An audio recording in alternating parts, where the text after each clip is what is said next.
Seatbelts save lives. You hear that message often, and for one man, it meant a second chance at life.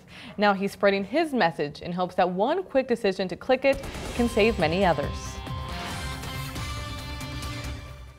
It was a really rainy day, so it was just kind of bad weather of the day and really wet outside. And we were driving northbound on Babuzer, and I started hydroplaning and lost control of my car, and we slid sideways into a guardrail.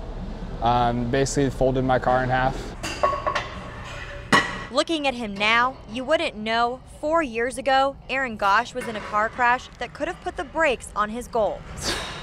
Gosch is training to be an Omaha firefighter. So it's kind of always been like a dream of mine since I was a kid. A dream he says might not have happened if he wasn't wearing his seatbelt that day. A decision he believes saved his life. There could have been injuries 10 times as bad as I had, but since I was able to stay in my seat, it came down to cuts and bruises for me. In Nebraska, the law requires people sitting in the front seat to buckle up.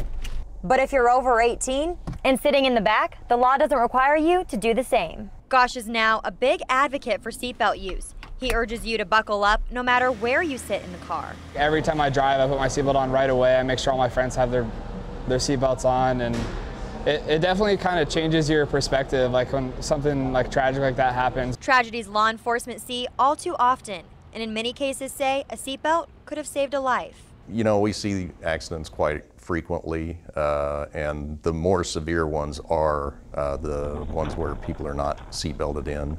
You know, that vehicle's moving forward at a high rate of speed and suddenly stops, and that person, if they're not seatbelted in, then they're moving forward at that same speed. Currently, 28 states enforce rear seatbelt use, and in those states, 85% of adult backseat passengers buckle up, according to the National Traffic Highway Safety Administration. 18 of those states include rear seat as primary enforcement. Eric Keppe, president and CEO of the National Safety Council Nebraska, says making seatbelt use in Nebraska a primary offense is the best way to get more people to buckle up.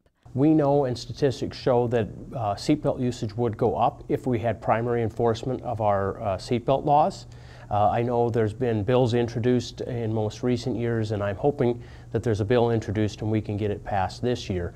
Until then, Gosch will keep training for a job he's dreamed of, but he's dreading any crash call a seatbelt could prevent. Being able to help people, and especially people that have been through the same situation that I've been in my life, just being that person for other people would just feel amazing. For Safe Roads Now, Alexa Ray, 3 News Now.